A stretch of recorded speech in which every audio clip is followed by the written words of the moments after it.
Okay मित्रों, 11 commerce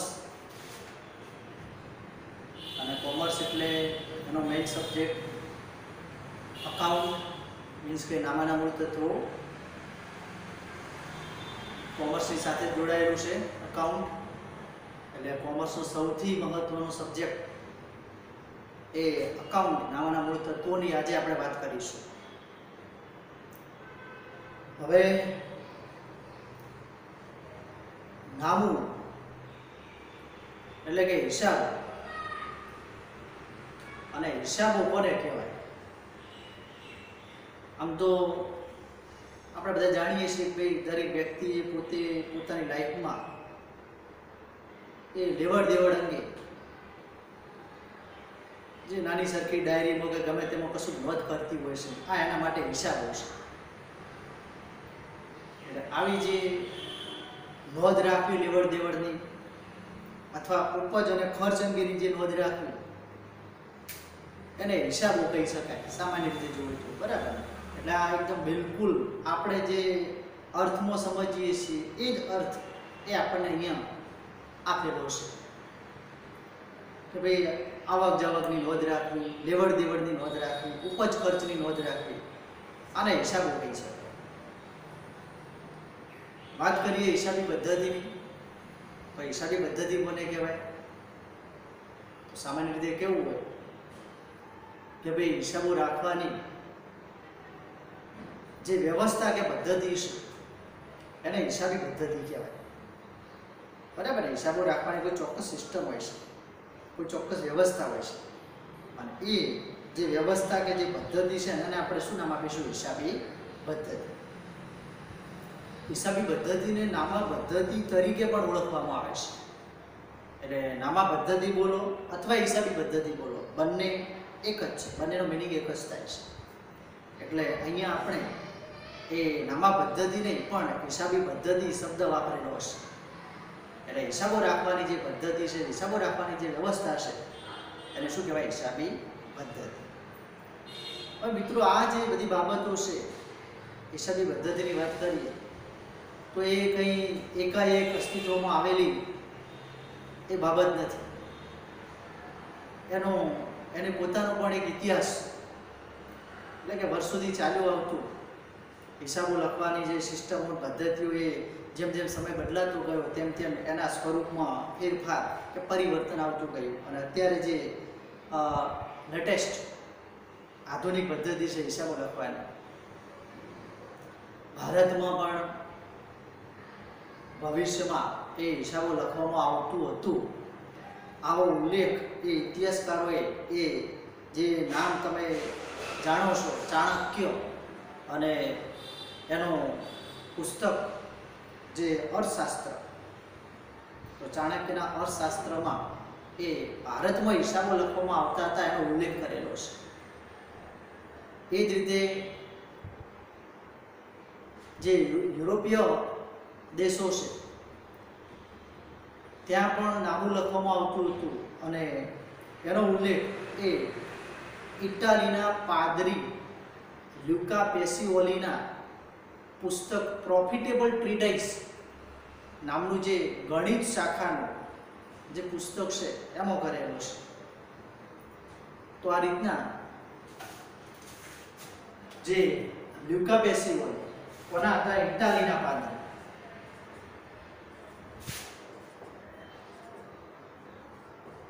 ઇટાલીના પાદરી લ્યુકા પેસિઓલી આ વ્યક્તિનું નામ છે। ઇટાલીના પાદરી લ્યુકા પેસિઓલીએ ઈસવીસન 1494 ક્યારે? ઈસવીસન 1494 તેમના પુસ્તક પ્રોફિટેબલ ટ્રીટાઇસ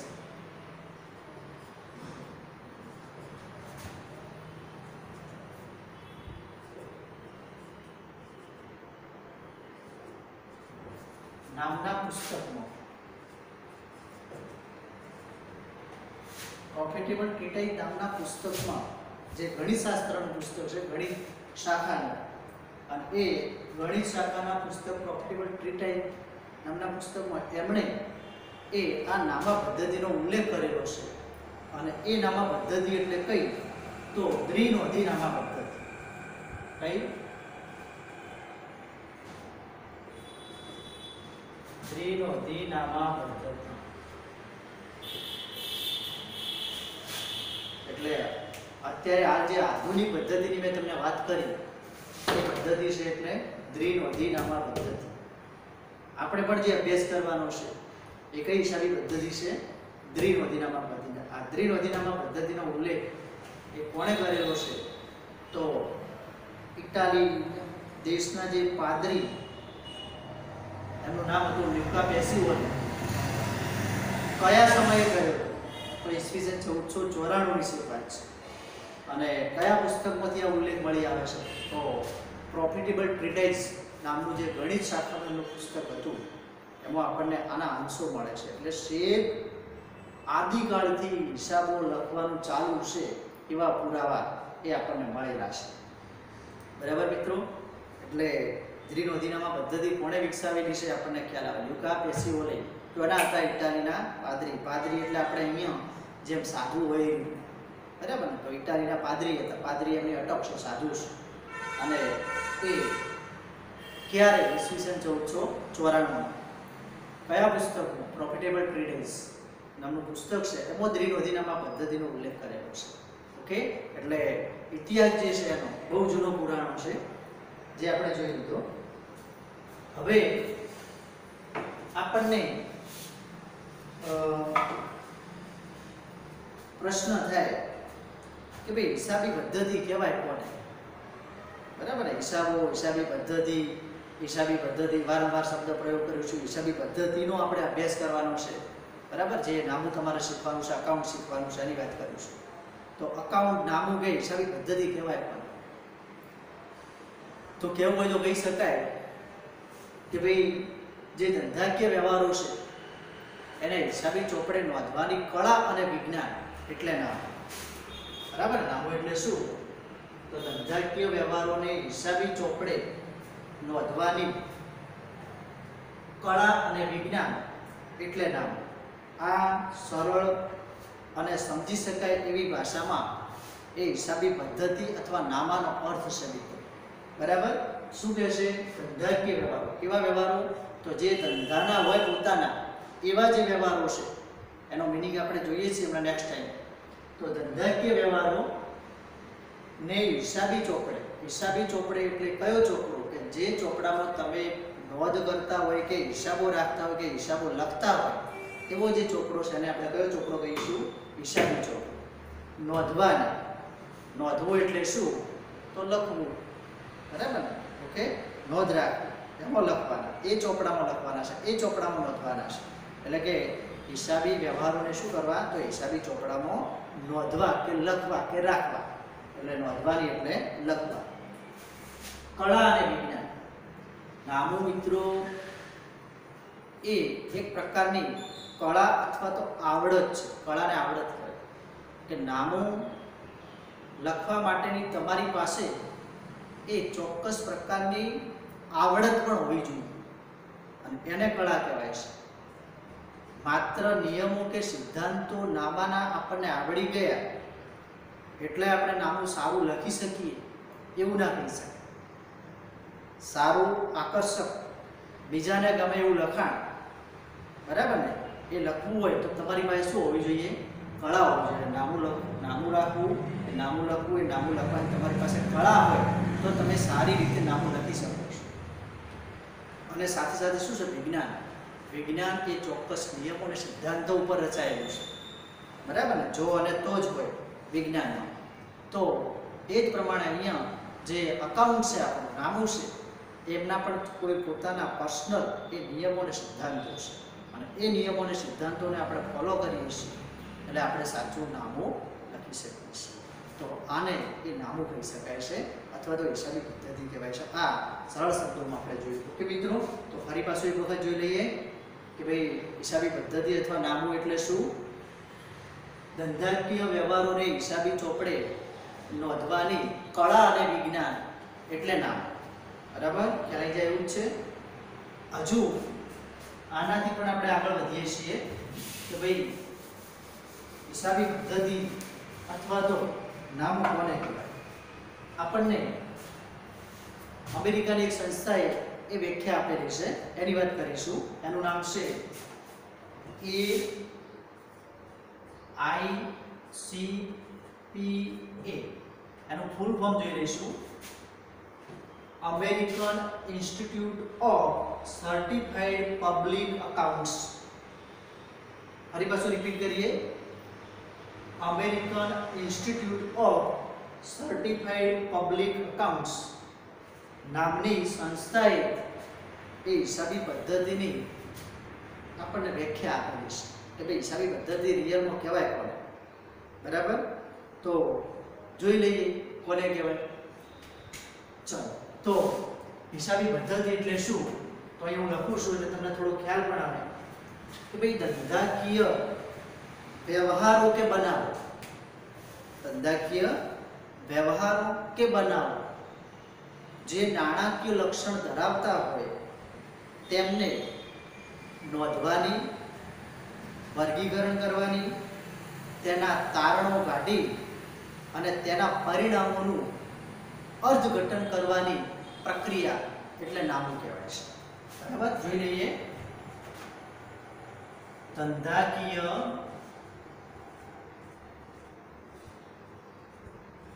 વ્યવહારો કે બનાવો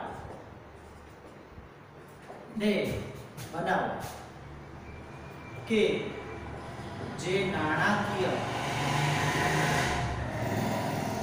લક્ષણ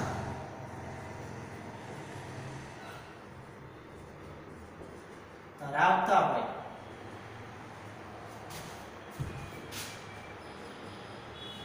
તેમને નોંધવાની,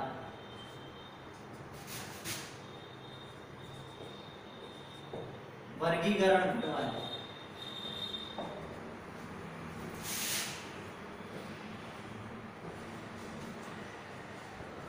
તેના તારણો કાઢી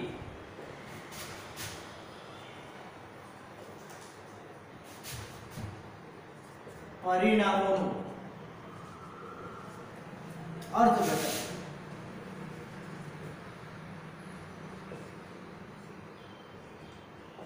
કરવાની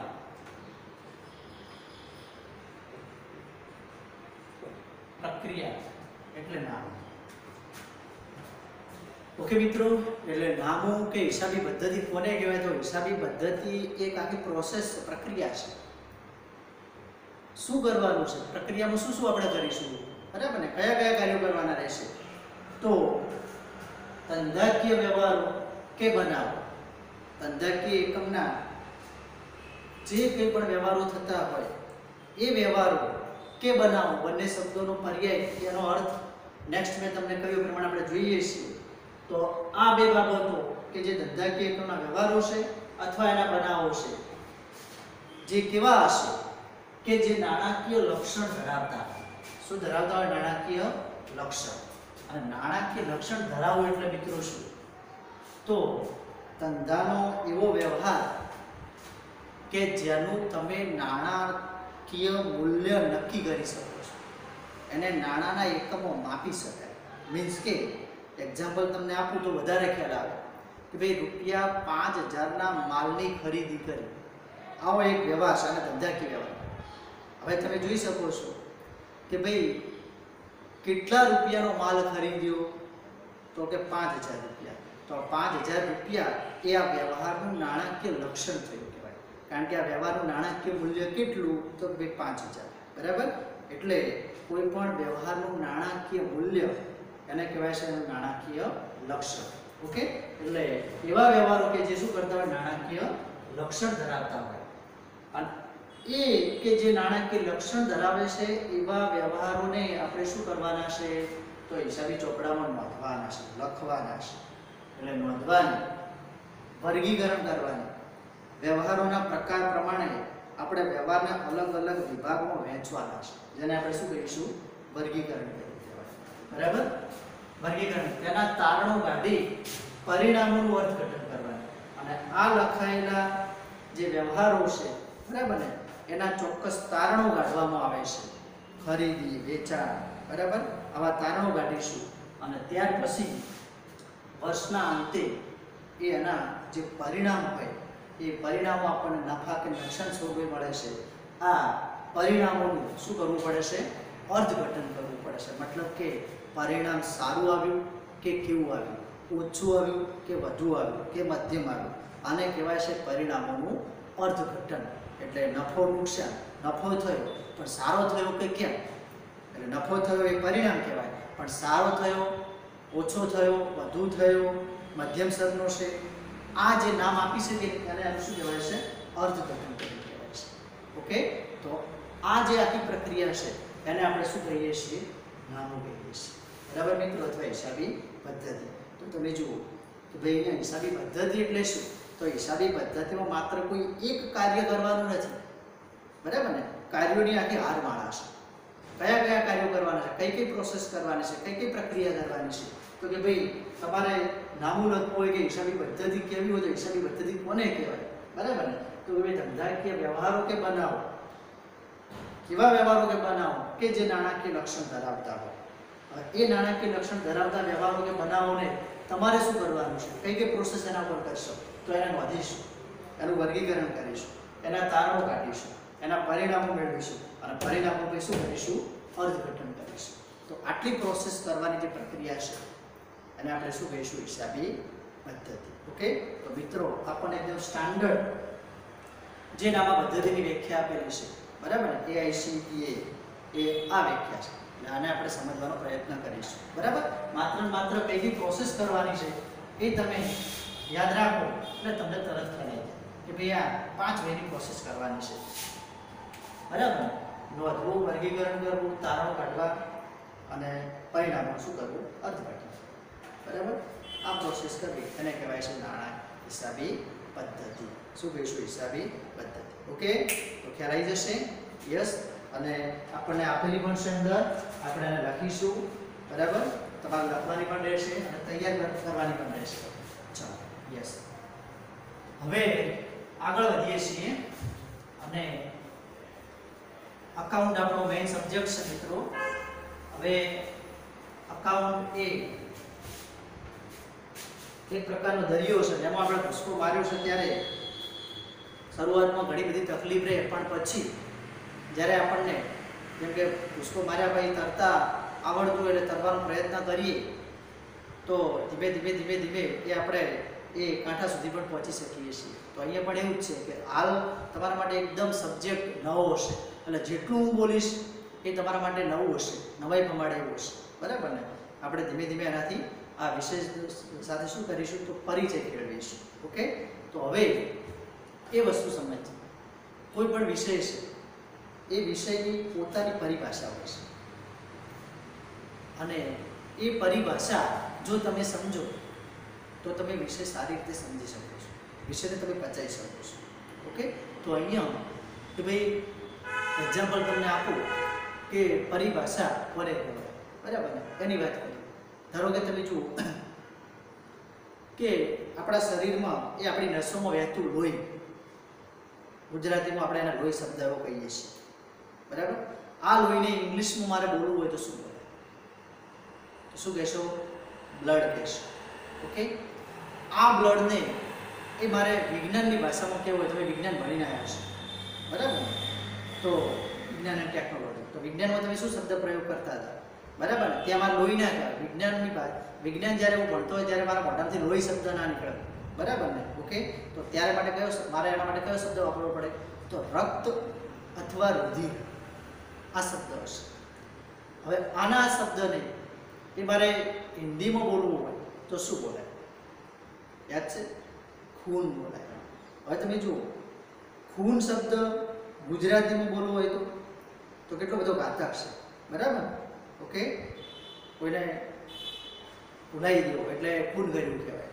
તો તમે જુઓ, શબ્દ એનો એ જ છે, પણ છતાંય ભાષા બદલાય છે એટલે ભાષા પ્રમાણેનો અર્થ શું થઈ જાય છે? બદલાઈ જાય છે. બરાબર ને? ગુજરાતીમાં વાત કરું ત્યારે લોહી બોલું છું, હિન્દીમાં વાત કરું ત્યારે ખૂન બોલું છું, પણ જ્યારે ગુજરાતીમાં વાત કરું જો ખૂન બોલીશ તો એનો આખો મિનિંગ બદલાઈ જશે. કેમ? કારણ કે આ દરેક વિષયની પોતાની પરિભાષા હોય છે. તો અહીંયા આપણે જ્યારે અકાઉન્ટ શીખીએ છીએ તો અકાઉન્ટની પણ પોતાની પરિભાષા છે અને એ પરિભાષા પ્રમાણે એનો અર્થ આપણે સમજી લેવો પડે. એટલે અહીંયા આપણને એ કેટલાક શબ્દો આપેલા હશે અને એ શબ્દોનો અર્થ એ અકાઉન્ટમાં શું થાય એ આપણે સમજી લઈએ એટલે આપણને એ અકાઉન્ટ વિશે ભણવામાં સહેજે તકલીફ ના આવે. બરાબર ને? આપણે સરળતાથી એ જ્યારે અકાઉન્ટ ભણતા હું એ શબ્દ પ્રયોગ કરું ત્યારે તમે શબ્દનો મિનિંગ એ સમજી શકો છો. ક્યારે? જો પહેલેથી તમે જાણતા હોય તો આપણે આ બધા શબ્દો જ સમજીશું જેને નામ આપીશું પારિભાષિક શબ્દો. શું નામ આપીશું? પારિભાષિક શબ્દો. ચલો હેડિંગ આપો પારિભાષિક શબ્દો.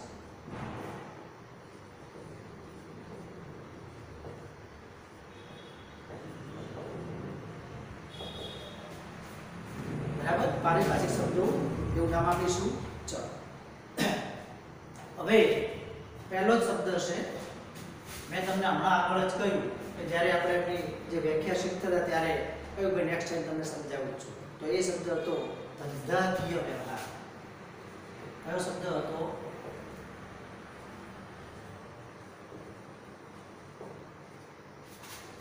ધંધાકીય વ્યવહાર. કોને કહેવાય?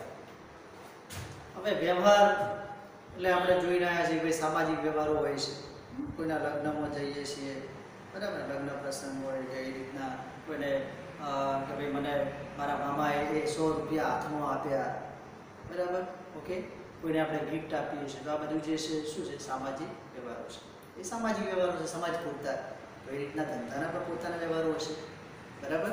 જે ધંધાકીય એકમના સ્થળ ઉપર થતા હશે એને આપણે ધંધાકીય વ્યવહાર કહીશું. હવે એ તમે જુઓ કે વ્યવહાર માટે કેટલી વ્યક્તિની જરૂર પડે? ઓછામાં ઓછી કેટલી વ્યક્તિની જરૂર પડે? ઓછામાં ઓછી 2, બરાબર? તો આ 2 વ્યક્તિઓ વચ્ચે જે કંઈ પણ આપલે કે લેવડ દેવડ થાય છે અને આપણે સાદી ભાષામાં શું કહીએ છીએ? વ્યવહાર.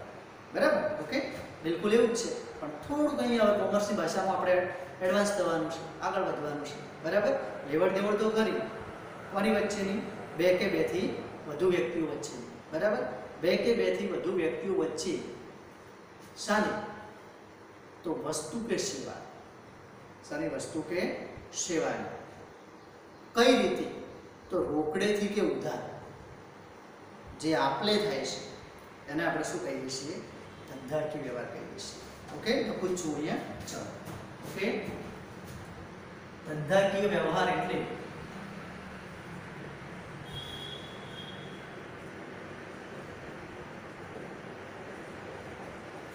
બે કે તેથી વધુ વ્યક્તિઓ વચ્ચે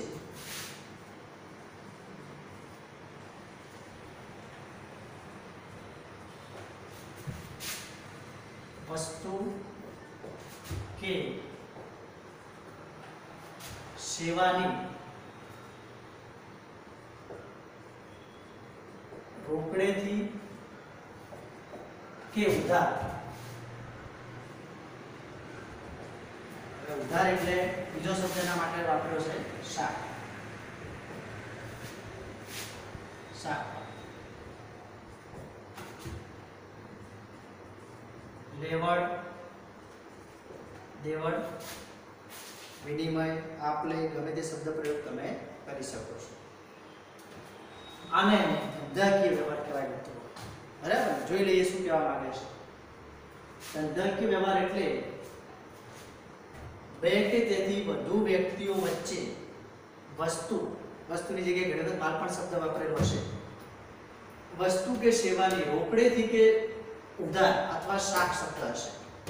શાક પર લેવડ દેવડ વિનિમય આપલે આ બધા સમાનાર્થી શબ્દો છે, બરાબર? આને આપણે શું કહીએ છીએ?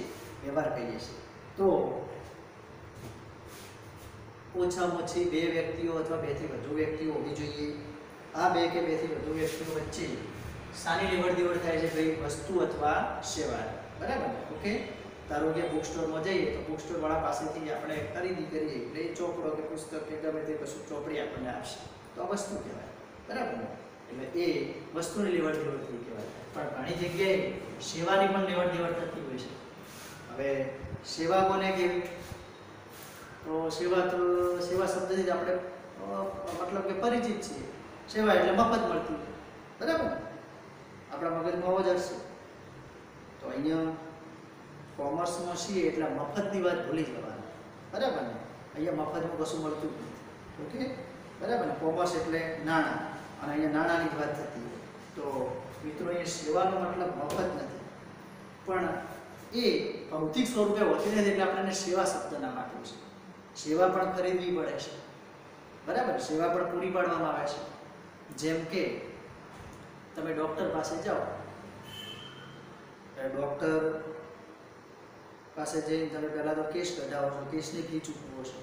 કેસની ફી ચૂકવો, તમારો વારો આવે એટલે તમે અંદર કેબિનમાં ડૉક્ટર બોલાવો, તમને તપાસે, લક્ષણો પૂછે, ભાઈ શું થાય છે, ક્યાં થાય છે, આવું પૂછીને ચકાસીને તમને સીધી ચબરકી લખી જાઓ બહાર મેડિકલમાંથી દવા લઈ. તમે જુઓ, ડૉક્ટરના કેસના ફી તમે આપી છે. ડૉક્ટરે તમને સામેથી શું આપ્યું? ડૉક્ટરે કશું આપ્યું છે વસ્તુ? ના, ખાલી તપાસ્યા જ છે તમને, બરાબર ને? માત્ર ને માત્ર તમને સલાહ આપી કે ભાઈ તમારા શરીરમાં આ પ્રકારની બીમારી છે, એટલે તમારે આ જ પ્રકારની અથવા આ પ્રકારની દવા કે એવી દવા લેવી જોઈએ કે જેથી કરીને તમે એ બધું મટી જાય. એટલે આવી આપણને સલાહ આપે છે, બરાબર? જેને શું કહેવાય? સેવા કહેવાય છે. જે આપણને મફતમાં આપી નથી, બરાબર ને? કેસની ફી સ્વરૂપે આપણી પાસેથી નાણાં વસૂલ કર્યા છે. ઓકે મિત્રો, તો આ રીતના ડૉક્ટર છે, વકીલ છે, શિક્ષક, બરાબર? હું અહીંયા ભણાવું છું તમને, તો સેવા આપું છું. સેવા ના કહેવાય ભાઈ, બરાબર? ગવર્મેન્ટ મને પગાર ચૂકવે છે, બરાબર? ગવર્મેન્ટ પગાર ના આપતી હોય તો હું તમને ભણાવવા આવું નહીં. ઓકે, એટલે આ સેવા શું કહેવાય? સેવા, પણ જે મફતમાં અપાતી નથી, એના નાણાં ચૂકવવા પડે છે. ઓકે, એટલે શિક્ષક જ્યારે એ જે શિક્ષણ આપે છે એને પણ શું કહેવાય છે? સેવા કહેવાય છે. પણ એ ભૌતિક સ્વરૂપ ધરાવતી એટલે સેવા શબ્દ વપરાય છે, બરાબર? ભૌતિક સ્વરૂપ ધરાવતી નથી. ઓકે, સલાહ સ્વરૂપે હોય છે. તો એ વસ્તુ કે સેવાની રોકડેથી જ્યારે કશું ખરીદી કરવા જઈએ અને વસ્તુ ખરીદીની સામે તરત જ નાણાં ચૂકવીએ, એટલે એને કેવો વ્યવહાર કહેવાય ભાઈ? રોકડે. કારણ કે તમારી પાસે રોકડ જાય જો તમે ખરીદી કરવા જાઓ છો. અથવા તમે કશું ખરીદવા જાઓ છો, બુક સ્ટોર વાળાને એવું કહો છો કે હું અઠવાડિયા 2 દિવસ પછી નાણાં ચૂકવી દઈશ, તો એ કેવો વ્યવહાર થયો? ઉધાર થયો કહેવાય, બરાબર ને? તમે કઈ રીતે ખરીદી કરી કહેવાય? ઉધાર ખરીદી કહેવાય. અને ઉધાર માટે બીજો શબ્દ વપરાય છે શાખ. કયો શબ્દ વપરાય? શાખ. કારણ કે તમને વેપારી ત્યારે જ ઉધાર આપશે જ્યારે તમારી શાખ હશે. શાખ બીજો શબ્દ એનો છે સમાન પ્રતિષ્ઠા, મીન્સ કે તમને ઓળખતો હશે, જાણતો હશે, બરાબર ને? તમે એની સાથે આગળ પણ આ રીતના વ્યવહાર કર્યો તો પછી તમે નાણાં આપી આવ્યા હતા, એટલે તમને નેક્સ્ટ ટાઈમ હવે બીજી વખતે ઉધાર તમને વસ્તુ આપે છે. ઓકે, એટલે આ એક પ્રકારની શાખ પણ કહેવાય. ઉધાર અથવા શાખ બંને સમાનાર્થી છે. શાખ પર લેવડ દેવડ, આપણે વસ્તુ લઈએ છીએ, સામે નાણાં ચૂકવીએ છીએ, બરાબર? અથવા આપણે વસ્તુ આપીએ છીએ, સામેથી આપણને નાણાં મળે છે. અને લેવડ દેવડ કહેવાય, આપલે કહેવાય, વિનિમય કહેવાય, તમે ગમે તે કહી શકો છો. ઓકે મિત્રો, તો અહીંયા આને ધંધાકીય વ્યવહાર, બરાબર ને? કે ધંધાકીય વ્યવહાર એટલે શું? તો એ બે કે તેથી વધુ વ્યક્તિઓ વચ્ચે વસ્તુ કે સેવાનો રોકડેથી કે શાખ પર વિનિમય, એટલે એને કહીશું ધંધાકીય વ્યવહાર. ઓકે, અથવા ધંધાકીય વ્યવહાર એટલે બે કે તેથી વધુ વ્યક્તિઓ વચ્ચે માલ કે સેવાનો નાણાંના બદલામાં થતો વિનિમય.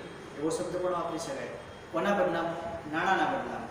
પણ તેમ છતાંય અહીંયા એ રોકડ અને શાખ આ બંને શબ્દો મહત્વના, કારણ કે નાણું એટલે રોકડ વ્યવહાર થઈ જાય છે, નાણાંના બદલામાં. અહીંયા નાણું ભવિષ્યમાં પણ ચૂકવાશે અને તરત જ પણ ચૂકવાશે, અથવા બરાબર ગમે તે રીતે તમે વ્યવહાર કરી શકો છો. તો આને આપણે શું કહીશું? ધંધાકીય વ્યવહાર. બરાબર? સમજી શકાય એવી વાત છે.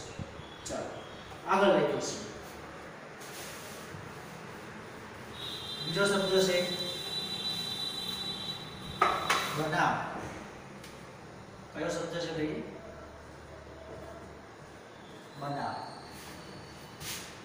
અને બનાવ એટલે શું મિત્રો? તો બનાવ, શું બનાવ બન્યો? શું ઘટના ઘટી? બરાબર, શબ્દ મેચ થઈ ગયા. બનાવ અથવા ઘટના. તો આ તો આપણે શબ્દ પ્રયોગ કરેલો છે, આપણે જ બોલેલા છીએ. શું બનાવવાનું, શું ઘટના ઘટી હતી ત્યાં? હા, બરાબર ને? તો બનાવ એટલે ઘટના. અને કેવું તો કહી શકાય કે ભાઈ ધંધાકીય વ્યવહારોને કારણે ઉદ્ભવેલી પરિસ્થિતિ કે પરિણામ એને બનાવ કહેવાય છે. જ્યારે ધંધાકીય એકમો, ધંધાકીય વ્યવહારો થાય છે, જેવા કે ખરીદીના હોય, વેચાણના હોય, અને આ રીતના ખરીદી કે વેચાણના વ્યવહારનું તમે જ્યારે પરિણામ શોધશો, બરાબર ને, અને એ જે પરિણામ મળે છે એને કહેવાય છે બનાવ અથવા ઘટના. એક્ઝામ્પલ તમને આપું એટલે બધા ખબર પડશે. આપણે 50,000 રૂપિયાનો માલ ખરીદ્યો એટલે એક વ્યવહાર થયો કહેવાય, ખરીદીનો વ્યવહાર. અને એ માલ આપણે રૂપિયા 60,000માં વેચ્યો તો આ વેચાણનો વ્યવહાર થયો કહેવાય. એ પણ ધંધાકીય વ્યવહાર. હવે તમે આ બંને વ્યવહાર ભેગા કરો અને પરિણામ શોધો. તમે જુઓ કે ભાઈ 50,000નો માલ 60,000માં વેચ્યો તો વધુ મળ્યા કે ઓછા મળ્યા? તો કે વધારે મળ્યા.